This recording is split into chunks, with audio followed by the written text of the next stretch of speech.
Alors, voici donc Marie-Julie Peters, qui est doctorante en planétologie, c'est-à-dire qu'elle étudie des planètes comme la planète Mars à l'Observatoire royal de Belgique. Alors, elle va nous présenter son travail. Elle a apporté des très jolis petits objets qu'elle va sûrement nous expliquer ce que c'est que ça veut dire. Donc, Marie-Julie, bonjour. Bonjour Lily. Donc voilà, est-ce que tu pourrais nous expliquer? Tu recherches sur la planète Mars, donc c'est vraiment spatial, dans les étoiles. Alors, qu'est-ce qu'il y a de si intéressant dessus? Et qu'est-ce que tu fais exactement comme recherche?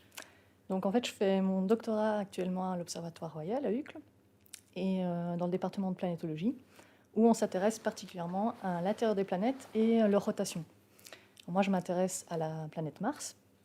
Alors c'est une planète fascinante, vous la connaissez sûrement un petit peu, parce qu'elle fascine les humains depuis très longtemps.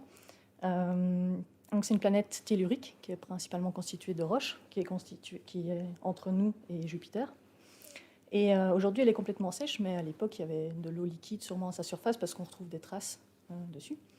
On sait aussi qu'elle avait un champ magnétique global, parce qu'on retrouve aussi des traces de ce champ magnétique. Mais on ne sait pas exactement pourquoi il a disparu. Donc ça, c'est des questions qu'on se pose. Et moi, je m'intéresse particulièrement à l'intérieur de Mars. Parce qu'en fait, Mars, que voici, on sait qu'elle a une croûte rocheuse, un manteau visqueux, et elle possède un noyau à l'intérieur. Alors, on suppose qu'il est liquide, mais on n'en est pas encore sûr. La Terre possède une graine solide et un noyau liquide. Mars, on soupçonne qu'il a un noyau liquide. Alors, à l'observatoire, pour contraindre la structure interne, on va utiliser ce qu'on appelle la radioscience, parce que sur Terre, on a les données sismiques qu'on ne possède pas encore pour Mars. Et donc, avec l'Agence spatiale russe et l'Agence spatiale européenne, on va envoyer une expérience de radioscience en 2022, l'instrument LARA, avec la mission ExoMars. Et Lara, c'est cette boîte. Si je... Voilà. Donc LARA, c'est ceci, qui atterrira normalement en juin 2023 à la surface de Mars.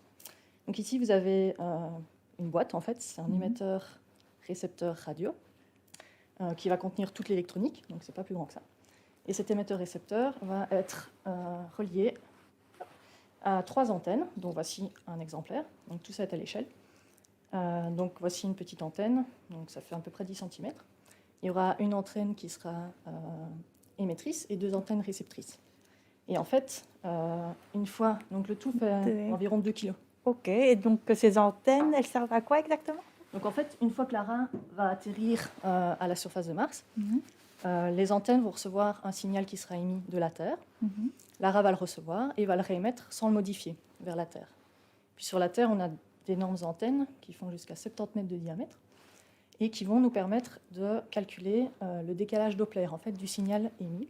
Donc le décalage en fréquence entre le signal émis sur la Terre et le signal qui est reçu, qui est passé par Mars. Parce qu'il y a un décalage, vu que Mars et la Terre vont tourner pendant que le signal va voyager. Le décalage Doppler, je pourrais expliquer en quelques mots ce que c'est, parce que je crois que tout le public ne sait pas exactement c'est quoi comme effet. En effet, donc le décalage Doppler, c'est comme quand vous avez une ambulance qui bouge par rapport à vous. La fréquence du son va être modifiée. Donc quand l'ambulance va arriver, vous allez percevoir un son plus aigu, et quand elle va s'éloigner, on va percevoir un son plus grave. Donc c'est exactement la même chose avec les ondes radio. On va avoir un décalage en fréquence dû à la vitesse relative entre la Terre et Mars. Donc, c'est-à-dire si Mars s'éloigne de la Terre, c'est comme quand on entend les ambulances qui s'éloignent, le son est un peu plus grave, comme on pourrait dire, c'est ça. du point de vue musicien. Et s'il se rapproche, il sera plus aigu, c'est bien ça? C'est exactement ça, oui. Ok, je vois que maintenant, il y a quelqu'un qui pose une question intéressante, Kathleen, qui demande comment Lara va être posée sur Mars. Alors, elle va être sur une plateforme qui est fixe et qui va atterrir avec tout plein d'instruments autres, dont un rover. Et donc ExoMars va parcourir, arriver sur Mars, et puis essayer de se poser sans encombre à la surface, en traversant toute l'atmosphère. Puis il va y avoir un système de rétrofusée, et qui va se faire que, normalement, la plateforme va être déposée en douceur à la surface de Mars. Ok, donc c'est-à-dire que le plus grand défi, c'est de pouvoir faire atterrir tout cet engin sur Mars. Oui, parce que Mars a une atmosphère très faible, très ténue, et donc le défi, c'est de la faire atterrir sans qu'il crache. Sans que, parce que là, je crois qu'il y a certaines personnes peut-être qu'ils connaissent bien les missions martiennes et qui ont se sont rendus compte qu'ExoMars 2016 avait eu un petit atterrissage qui s'était pas très bien passé. Donc on espère vraiment que tout se passera bien Ouais, pour ExoMars 2022. Ils ont 6 ans pour résoudre tous ces problèmes, donc là on espère. Donc voilà une super question là, de Nadine Vlaud qui se demande à quoi servent toutes ces recherches sur Mars pour l'homme. Alors c'est surtout pour comprendre un peu l'évolution de la Terre aussi, parce que Mars c'est un petit peu la jumelle de la Terre en fait, et vu qu'elle est beaucoup plus petite, elle a évolué beaucoup plus vite que la Terre. Et donc c'est essayer de comprendre comment notre Terre aussi a évolué, donc c'est important, l'homme se pose tout le temps ce genre de questions. Et pourquoi l'eau a disparu sur Mars alors qu'elle a subsisté sur la Terre. Ce sont des questions importantes que l'homme se pose, et de toute façon comprendre aussi comment Mars est faite, ça nous indique aussi comment la Terre a évolué, comment elle s'est formée. Donc toutes ces questions-là sont importantes. Ok, ça c'est vrai. Reconnaître Mars, c'est aussi une manière de connaître la Terre, comme on pourrait dire. Alors voilà, une personne à l'INDE qui voudrait expliquer quelle est ton hypothèse de recherche et que veut-elle savoir Lara une fois qu'elle sera arrivée sur Mars. Donc à mon avis, c'est ça. Le but, quel est le but de Lara sur Mars? Donc en fait, une fois qu'on aura les mesures Doppler, on va pouvoir déterminer avec précision la rotation de la planète Mars et les variations de son orientation dans l'espace. Donc son axe de rotation va bouger dans l'espace. Et en fait, la rotation de la planète, elle est influencée par son intérieur, et notamment son noyau. Donc après, on peut illustrer ça avec des œufs. Donc vous prenez 2 œufs chez vous, un dur et un cru, et vous les faites tourner. Hop, hop, hop, hop. Attention, les œufs qui s'en coulent, si c'est pas une œuf crue. Voilà. Vous les faites tourner, et vous remarquez qu'ils ne tournent pas du tout de la même façon.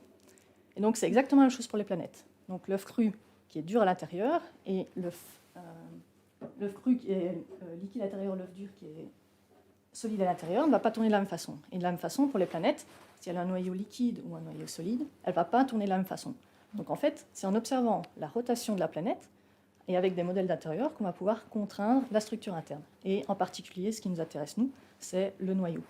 Donc, grâce aux signaux des antennes, on pourrait voir donc comment Mars tourne. Ouais. Et de cette façon, où Mars est en train de tourner, on peut déduire ce qu'il y a à l'intérieur. Donc, si elle tourne un peu comme un œuf cru ou comme un œuf dur, donc ça change totalement. Oui, parce que le fait qu'il y ait un noyau liquide va amplifier les variations de la rotation.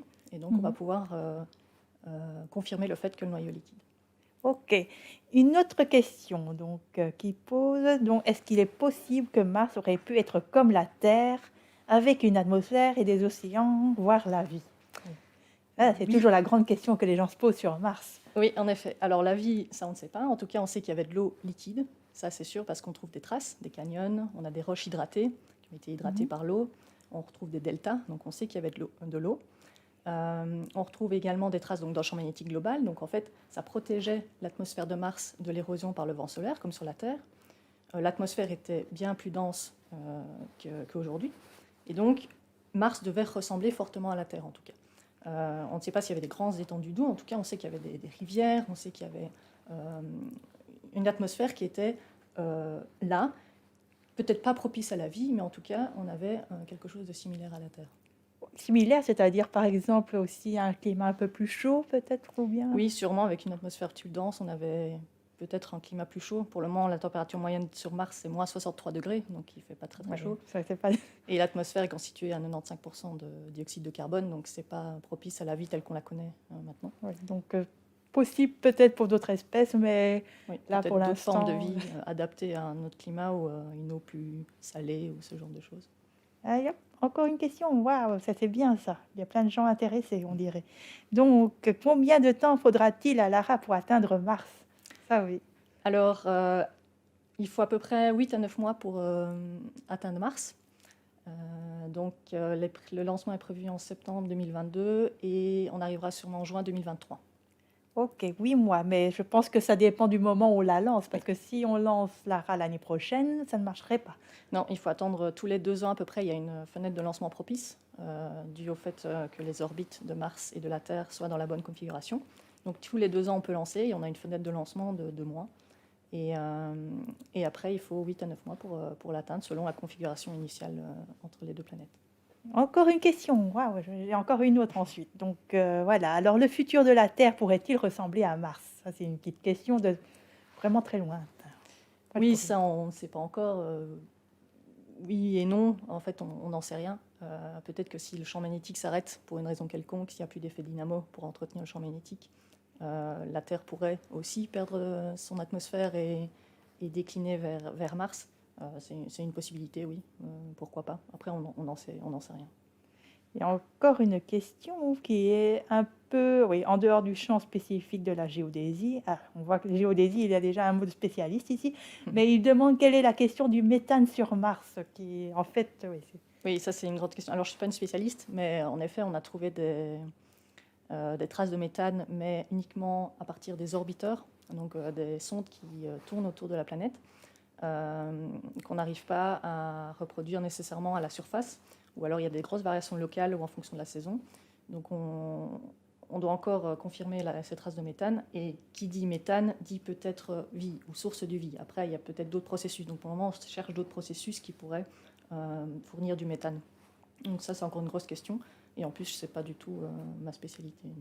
Oui, ok, ça va. J'espère que ça va satisfaire Marc pour cette question. Encore une petite question, Nadine Vlaude, qui demande, est-ce que Lara partira peut-être avec Thomas Pesquet? Travail européen franco-belge. Bon, déjà, avec Thomas Pesquet. Thomas Pesquet, il va vers l'ISS pour le moment, donc pas encore vers Mars. Et on n'est pas encore capable d'envoyer des humains vers Mars. Donc certainement pas, non. Mais peut-être un Lara futur dans plusieurs dizaines d'années, pourquoi pas.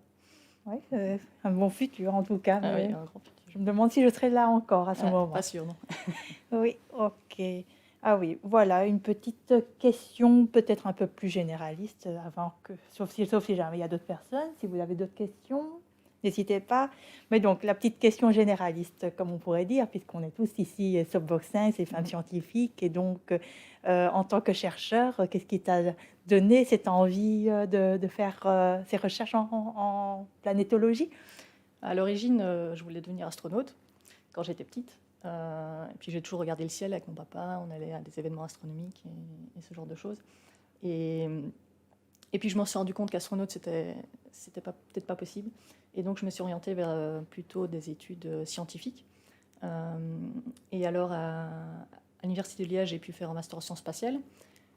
C'était un peu mon but finalement, de travailler de la recherche en astrophysique. J'ai commencé à travailler sur les étoiles à Liège, et puis après, ici à Bruxelles, j'ai commencé à faire de la recherche en planétologie et sur Mars, parce que je trouve ça passionnant, en tout cas la planète Mars. Ok, donc c'est quand même né d'une vocation quand même très jeune, puisque intéressée par l'espace. Ça a toujours été mon truc, oui. Ok, encore une petite question. Hop là, je ne vois pas très bien. Alors, hop là, voilà. Si le noyau serait liquide, ce serait composé de quoi? Alors, on sait que le noyau est métallique, comme sur la Terre, donc probablement composé de fer, de nickel, de soufre. Alors, justement, notre étude en radiosciences, ça va permettre aussi d'affiner notre connaissance de la composition avec des modèles. Mais c'est probablement un noyau métallique, comme toutes les planètes du système solaire et la Terre en particulier. Ok, c'est bien. Donc, et enfin, une dernière question. Si vous aviez la possibilité d'aller dans l'espace, le feriez-vous? Bonne question. Oui, peut-être vers l'ISS ou en tout cas autour de la Terre. Vers Mars, je ne pense pas. C'est un peu trop loin, c'est trop long, pour le moment en tout cas. Et puis, je préfère envoyer des sondes et en apprendre plus par la recherche plutôt que d'y aller moi-même. Mais pourquoi pas dans l'ISS, oui. Oui, peut-être un petit voyage comme ça avec oui, on a besoin. Là, ici une autre question de Chopin 426. Après le lancement de Lara, quel sera votre prochain projet? Bonne question. Je ne sais pas encore. Pour le moment, je fais des simulations donc pour la mission. Donc après, ça dépend si je suis encore ici, mais le but c'est de travailler sur les vraies données de Lara. Mais après, je ne sais pas du tout. Je serai après mon doctorat, donc on verra bien. Mais si je peux continuer à travailler sur Mars, pourquoi pas. Oui. Ok, hop, un petit commentaire, question de Marc. Je dirais question-commentaire, c'est qu'il disait qu'on arrive à discriminer des signaux Doppler avec un écart angulaire si faible des antennes. Waouh! Donc pour lui, c'est déjà la précision, mais c'est en effet, puisque Mars est entre 225 millions de kilomètres à 60 millions de kilomètres de la Terre, donc Ça veut dire qu'il faudrait vraiment une science de précision. Oui, c'est vraiment une question de précision. Ici, donc, les signaux qu'on cherche, on n'a encore pas réussi à les obtenir aussi précisément.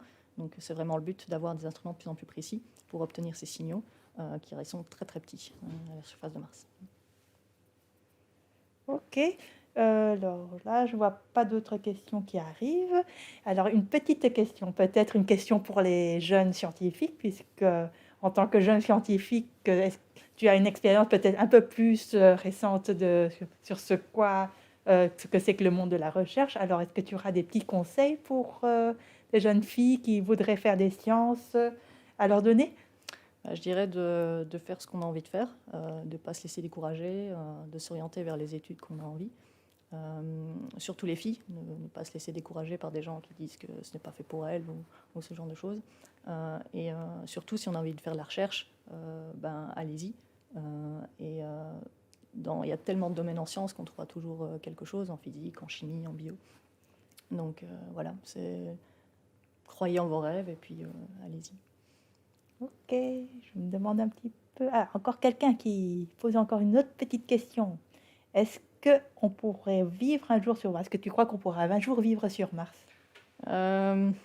Peut-être si on arrive à créer un habitat sur Mars, pressurisé, vu que la pression sur Mars fait qu'on ne pourrait pas y survivre. Une question de température aussi.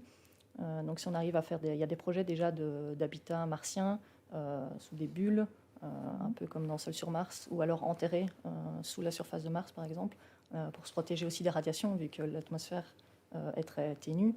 Et donc, on est bombardé de radiations sur Mars. Donc ça, c'est un point aussi important. Donc pourquoi pas. Après, il y a aussi des projets de terraformation de Mars, un peu science-fiction, transformer Mars comme la Terre, en fait. Mais je crois plutôt en un habitat créé par l'homme, amené jusque-là. Il faut déjà amener l'habitat et puis le développer. Donc ça, c'est tout un petit défi, puisque Mars, ouais. ce n'est pas la porte d'un côté. Déjà, la Lune, c'est pas près non plus. Ok, mais enfin, tu as parlé en fait d'une pression de Mars qui serait beaucoup plus faible. Mais et aussi, en fait, Mars, qu'est-ce qu'elle a de particulier par rapport à la Terre comme planète? Donc, elle est plus petite. Donc, en fait, la pression, elle est de 6 millibars. Et sur Terre, on a 1013 millibars. Okay. Donc, c'est vraiment très faible. Et, donc, 6 millibars. Est-ce qu'il y a des endroits concrets sur Terre où il y a une pression de 6 millibars? Je pense pas, non.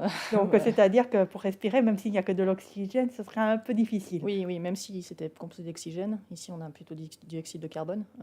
Même sans ça, la pression est beaucoup trop faible. D'où les difficultés à atterrir à la surface. Et comme Mars est aussi une planète plus petite, si jamais je comprends, c'est-à-dire que, par une planète plus petite, ça veut dire gravité plus faible. Oui, la gravité est 3 fois plus petite environ que sur la Terre. Donc si vous sautez, vous allez faire un bond 3 fois plus haut que sur Terre. Donc ça peut aider pour l'homme, par exemple, car il aura moins de pression sur lui là-bas. Okay. Ah oui, il y a encore une dernière petite question. Ah, on parle de la fiction ici. Des films qui traitent de la vie sur Mars vous semblent-ils réalistes? Les films. Oui, comme Seul sur Mars, par exemple. Oui. Ça, c'est assez réaliste, à part la tempête du début. Ça, c'est pas réaliste. Vu que la pression est très faible, la tempête ne peut pas emporter Matt Damon comme ça. Mais sinon, c'est assez réaliste au niveau des vues, puisqu'ils ont utilisé des images de la NASA. Au niveau de l'habitat aussi, assez bien réaliste de ce qu'on pourrait faire dans le futur. Et le fait qu'il aille rechercher le petit rover qu'on a déjà envoyé, tout ça, c'est un des films les plus fiables scientifiquement. Ok, ça va. Donc un tout grand merci Marie-Julie pour nous avoir partagé ta passion, tes recherches avec nous.